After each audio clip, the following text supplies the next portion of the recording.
सदर ट्रंप, उन्होंने जो अल्टीमेटम दिया था 10 दिन का, वो 10 दिन का अल्टीमेटम आज मुकम्मल हो रहा है। और अल्टीमेटम के मुकम्मल होने से पहले सदर ट्रंप ने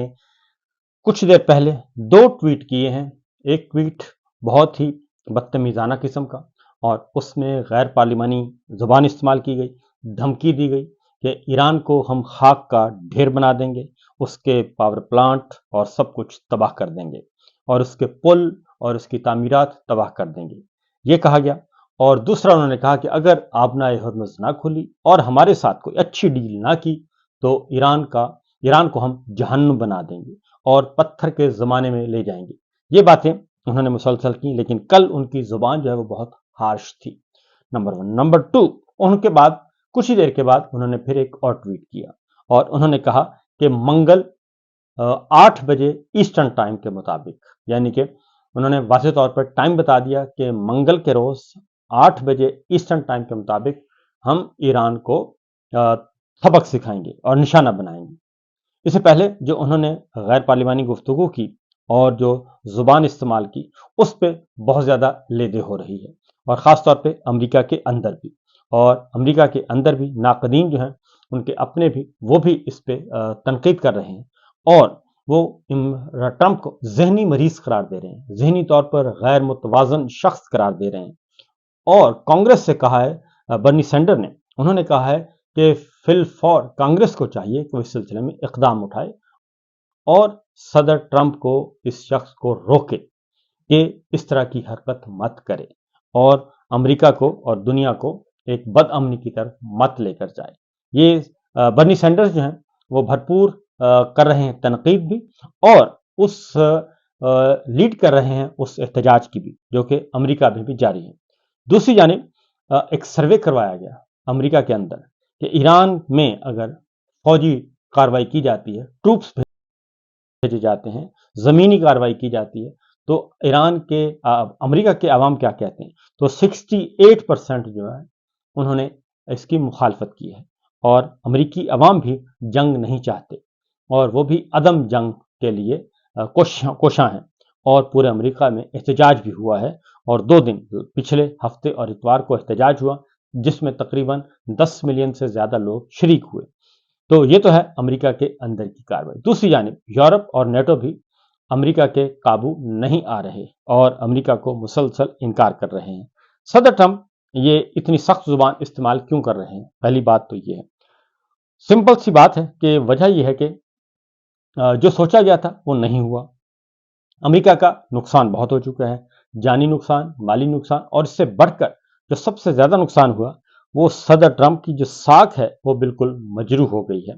और जो अमेरिका की सुपर पावरी थी और जो एक अन्नदाता था, वो तशख़्ख़ुस भी ख़त्म होकर रह गया, वो परसेप्शन भी ख़त्म हो गया, जिसका नुकसान हो रहा है अमेरिका और अमेरिकी इस्टेब्लिशमेंट को ख़ास तौर पे, और जो व्हाइट हाउस के मकीन सदर अमेरिका जो समझे जाते थे, उनकी जो ताकत है वो ख़त्म हो चुकी है। इस वजह से सदर ट्रंप ने अपनी साख भी बहाल करनी है, क्योंकि वो तो ऐसी अमेंडमेंट लाना चाह रहे थे कि अगली टर्म के लिए भी वो सदर हों और नोबल इनाम उनको मिले, ज़्यादा से ज़्यादा इनामात से उनको नवाजा जाए, तारीख उनको याद रखे, और वो पीस मेकर के तौर पे वो अमन के दाई के तौर पे वो अपने आप को रखना चाहते थे, इनाम ले रहे थे, और हमारे हुक्मरानों ने उनको नॉमिनेट भी कर दिया था, आसम मुनीर साहब ने भी और शहबाज शरीफ साहब ने भी। तो बहरहाल इस वक्त ये मामला है। और दूसरा ये कि तकरीबन 38 दिन हो गए हैं, और 38 दिनों में $50 अरब से ज़्यादा का खर्चा हो चुका है अमेरिका का। $50 अरब से ज़्यादा का खर्चा हो चुका है, या शायद $60 अरब होगा, क्योंकि $2 अरब तकरीबन रोज़ का खर्चा है अमेरिकी जंग। और फिर ये कि ये जो हालिया कार्रवाई की 2 दिन पहले, और उसमें रेस्क्यू करना पड़ा अपने पायलट्स को, उसमें भी करोड़ों नहीं करोड़ों डॉलर जो है उसमें भी बह गया अमेरिका का, और बहुत ज़्यादा नुकसान हुआ। तो बहरहाल ये सूरत हाल है। और आज फिर सदर ट्रंप ने सोमवार के रोज़, आज के दिन, एक इम्पॉर्टेंट प्रेस कॉन्फ्रेंस का भी अनाउंस कर दी है, और उन्होंने कहा है कि आज ओवल ऑफिस में एक प्रेस कॉन्फ्रेंस होगी फौजी हुकाम के साथ, और उन्होंने कहा कि इसको मिस मत कीजिएगा। मतलब ये कि आज फैसला किया जाएगा, और मंगल तक उन्होंने हमले का प्रोग्राम बनाया हुआ है। अब उसमें पावर प्लांट को अगर निशाना बनाया जाता है और ख़ास तौर पे बौशेर पावर प्लांट जो है उसको निशाना बनाया जाता है, तो उससे पहले जो वहाँ पे रूसी इंजीनियर काम कर रहे थे या रूसी साइंसदान काम कर रहे थे, वहाँ से उन्होंने इनखला शुरू कर दिया है और रूसी शहरी वहाँ से निकलना शुरू हो गए हैं। क्योंकि अगर ऐसा होता है तो इसके ताबकारी असरात भी फैलेंगे और वो ताबकारी असरात जो हैं वो पूरे खित्ते को अपनी लपेट में लेंगे, ख़ास तौर पे मशरिक़ वस्ता जिसमें मुत्तहिदा अरब अमारात हैं, बहरीन है, सऊदी अरब है, कतर है, कुवैत है। ये सब के सब ममालिक उसकी ज़द में आ सकते हैं, क्योंकि हवाओं का रुख बताते हैं कि उसी तरफ होगा। इन दिनों में अप्रैल के दिनों में जो हवाओं का रुख होता है वो उसी तरफ जाता है, तो अगर हवाओं का रुख उस तरफ होगा और अगर ये होता है तो ख़तरनाक होगा। इसलिए इस सारे मामले को रुकवाने के लिए और इस लड़ाई को रुकवाने के लिए, इस हमले को रुकवाने के लिए चाइना, रशिया और फ्रांस ये भी हरकत में आ चुके हैं और चीन ने कहा है कि रूस की मदद से हम इस लड़ाई को, इस हमले को रुकवाने की पूरी कोशिश करेंगे। और देखते हैं क्योंकि चाइना, रशिया तो ऑलरेडी हैं ही हैं, लेकिन जो यूरोप को इस वक्त लेके आगे बढ़े हैं, यूरोपीय यूनियन को, वो फ्रांस है, तो फ्रांस भी उसमें शामिल हो चुका है। और फ्रांस के सदर और सदर ट्रंप के दरमियान आपको मालूम है कि बहुत कुछ जो है वो नामुनासिब जुमलों का और नामुनासिब बातों का भी तबादला हो चुका है। तो बहरहाल देखते हैं कि इस पे क्या होता है। दूसरी जानिब अब इसमें मामला है पाकिस्तान का भी, और दुआ करनी चाहिए कि पाकिस्तान इस सारे मामले में महफूज रहे। उसकी वजह यह है कि यूएई ने अमरीकी और इसराइली इत्तेहाद को ज्वाइन कर लिया है और वो ईरान पर जो हमला हो रहा है और ईरान के खिलाफ जो जंग है उसमें मुकम्मल तौर पर यूएई अमेरिका और इसराइल के साथ जाकर खड़ा हो गया है और इसीलिए शायद पाकिस्तान से उन्होंने पैसे भी मांगे हैं और ये एक वाज़ेह अलामत है। इसके साथ साथ यूएई अमरीकी इत्तेहाद में तो शामिल हुआ ही है और अब अगली जो बात है वो है पाकिस्तान की। पाकिस्तान के वज़ीर ख़ारजा इसहाक़ डार और सऊदी वज़ीर ख़ारजा के दरमियान मुतअद्दिद टेलीफोन कॉल्स हो चुकी हैं पिछले 48 घंटों के दौरान, 72 घंटों के दौरान, जब से ये सिचुएशन डेवलप हुई है। तो सऊदी अरब और पाकिस्तान इस वक्त करीब आ रहे हैं और सऊदी अरब और पाकिस्तान करीब आते हैं और इनमें अगर कोई अच्छी मुफाहमत हो जाती है तो फिर इसके लिए ज़रूरी है, क्योंकि एक ही सूरत में हो सकता है कि ईरान और सऊदी अरब के दरमियान इख्तलाफात ख़त्म हो और ईरान सऊदी अरब पर हमले बंद कर दे, तो मामलात बेहतर हो सकते हैं। और फिर इसके लिए ज़रूरी है कि सऊदी अरब भी फिर अमरीकी इत्तेहाद से निकले और उसकी वजह यह है कि अभी तक, इस वक्त तक जब हम बात कर रहे हैं, कम से कम पाकिस्तान ने ना तो बोर्ड ऑफ पीस छोड़ा है और ना ही गजा के बारे में जो ऐलान कर रखा है कि हम फौज भेजेंगे, वो फैसला वापस लिया है और ना ही जो सदर ट्रंप को उन्होंने नोबेल इनाम के लिए नॉमिनेट किया हुआ है, ना ही वो फैसला वापस लिया है। तो अभी तक पाकिस्तान जो है वो अमेरिका के साथ खड़ा है और अमेरिका के साथ खड़ा है, लेकिन पाकिस्तान को भी हर दो सूरतों में जो है वो फैसला करना है, क्योंकि अगर खुदा न खास्ता ईरान पर हमला हो जाता है और ये लड़ाई बढ़ती है तो फिर पाकिस्तान से भी डिमांड की जाएगी और पाकिस्तान को भी कहा जाएगा कि जनाब अब आप भी वाज़ेह तौर पर अपनी पोजीशन लें और या इधर हैं या फिर उधर हैं। तो बहरहाल इसमें हम सिर्फ ये कह सकते हैं कि हमारे हुक्मरानों को सही फैसला करने की तौफीक दे, क्योंकि हमारे हुक्मरान जो है इस वक्त फ़र्द वाहिद हैं, आसिम मुनीर साहब हैं और आसिम मुनीर साहब भी इन सारी चीज़ों को लेकर आगे बढ़ रहे हैं। उन्हीं के हाथ में है सब कुछ। एक और बात बता दूं कि सऊदी अरब के सऊदी वज़ीर ख़ारजा से सऊदी वज़ीर ख़ारजा और पाकिस्तान के वज़ीर ख़ारजा के दरमियान बात हुई है, जबकि इंडियन वज़ीर ख़ारजा की ईरानी वज़ीर ख़ारजा से बात हुई है। इसका मतलब बड़ा वाज़ेह है कि ईरान का, सिर्फ ईरान के साथ जो बैकडोर चैनल सिर्फ पाकिस्तान नहीं काम कर रहा और इस बात का इम्कान है कि वो दिल्ली भी वो चैनल काम कर रहा है और न्यू दिल्ली और वाशिंगटन के दरमियान ये यकीनन कोई ना कोई आपस में पैगाम रसानी हुई होगी ईरानी वज़ीर ख़ारजा वाया दिल्ली जो है, क्योंकि इस्लामाबाद में दो दफ़ा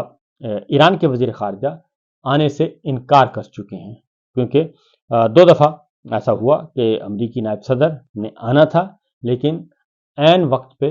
जब ईरान के वज़ीर ख़ारजा ने इस्लामाबाद आने से माज़रत की तो उसके बाद वो दौरा भी मनसूख हो गया था। अब ये जो ईरान के वज़ीर ख़ारजा और इंडियन वज़ीर ख़ारजा की इस वक्त बात हुई है, इसका मतलब है कि वो चैनल इस वक्त ओपन है। तो देखते हैं कि क्या होता है। अब आते हैं ज़रा पाकिस्तान की दाखिली सियासत की तरफ। کہ پاکستان کی اس وقت ہمارے ہاں سچویشن کیا ہے۔ ہمارے یہاں صورتحال یہ ہے کہ جی جناب آصم منیر صاحب،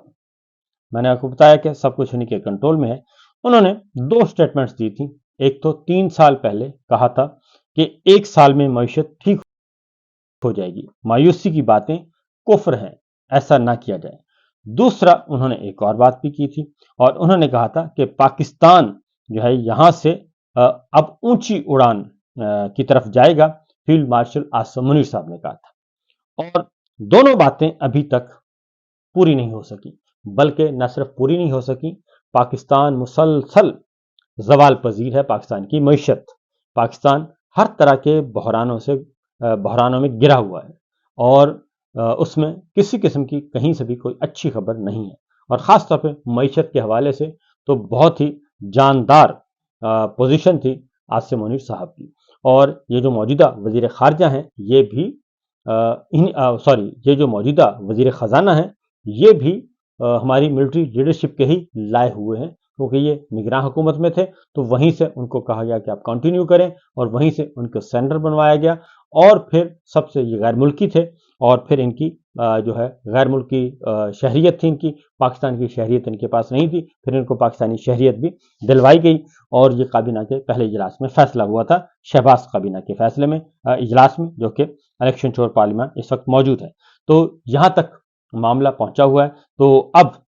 سوشل میڈیا پہ یہ چیز وائرل ہے کہ جناب 1 سال میں معیشت ٹھیک ہو جائے گی، 1 سال کے بجائے 2 سال، 3 سال، 4 سال گزر گئے، 3 سال مکمل ہو چکے، 4تھا سال شروع ہو چکا ہے، معیشت جو ہے ہمارے سامنے ہے۔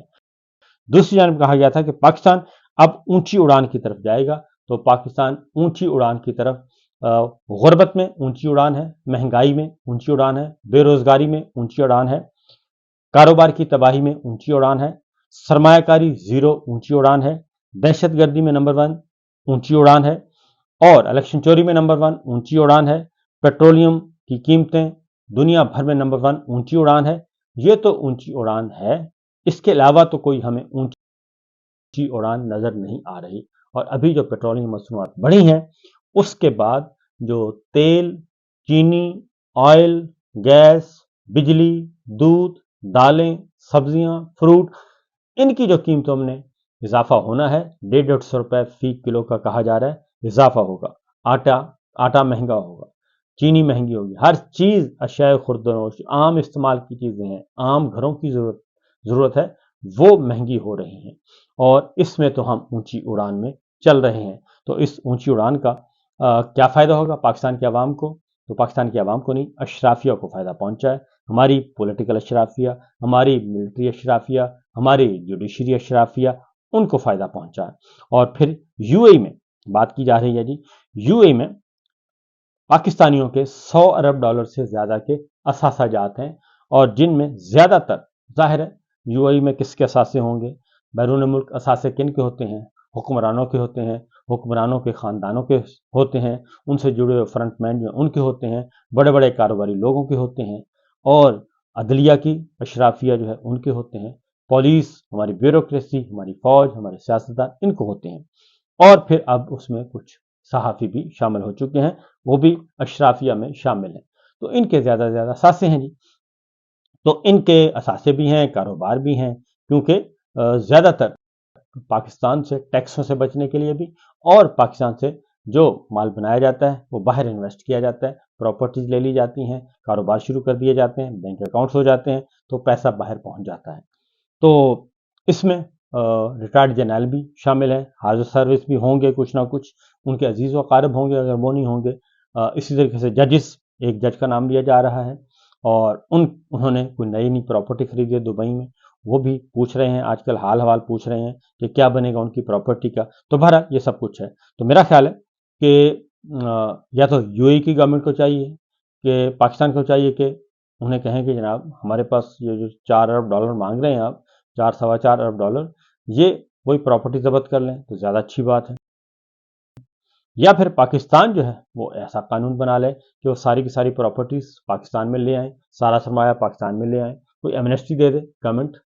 اور دے دینی چاہیے، اور اگر وہ سارا سرمایہ پاکستان آ جاتا ہے تو بہت اچھی بات ہے، یا پھر اگر جن کی दुबई में जिनकी बैरून मुल्क जायदादें हैं उनके बारे में कोई कानून बना रहे, लेकिन मुझे लगता नहीं है, तो अगर ये सब कुछ करना होता तो फिर ये सूरत हाल ना होती जो इस वक्त पाकिस्तान की है। अगली खबर है जी इमरान खान साहब के हवाले से, और आज 6 अप्रैल तारीख मुकर्रर हुई है। इमरान खान साहब के केसेस हैं, जमानत की दरखास्तों की समाअत है अल-कादिर यूनिवर्सिटी केस की, और इसी तरीके से बेंच है जस्टिस सरफराज डोगर, जस्टिस आसिफ, और दोनों ही 26वीं 27वीं गैरानी तरमीम के नतीजे में आए हैं। उसके बाद अल-कादिर ट्रस्ट केस है जी, और इमरान खान और मोहतरमा बुशरा बीबी का मुकदमा है। इसी तरीके से जमानत की दरखास्तें हैं, और जमानत की दरखास्तें आपको मालूम है कि इसमें ये 1 घंटे से ज़्यादा का केस नहीं है, तो देखते हैं कि इस 1 घंटे में वो क्या होता है, आज समाअत होती है नहीं होती, और अगर इमरान खान साहब को, बुशरा बीबी को रिहा करने के बारे में कोई फैसला हो चुका है, अभी तक बज़ाहिर नज़र नहीं आ रहा, लेकिन कुछ कह नहीं सकते दरून खाना अगर कोई मामला हुए हों, क्योंकि होना तो यही चाहिए। आलमी सतह पर यही बातचीत की जा रही है, इमरान खान साहब को रिहा किया जाए, क्योंकि वो एक ऐसी कदावर शख्सियत है जो कि इस वक्त अपना रोल अदा कर सकते हैं। एक और बात जी, ईरान की तरफ से सदर ट्रंप की धमकियों के बावजूद किसी किस्म की कोई कमी नहीं आई, और उन्होंने कहा है कि आबनाए हॉर्मज़ का स्टेटस जो इस वक्त है वो किसी भी सूरत में तब्दील नहीं होगा, और ख़ास तौर पे अमेरिका और इसराइल के लिए आबनाए हॉर्मज़ के बारे में ईरान की पॉलिसी में किसी किस्म की कोई तब्दीली नहीं की जाएगी।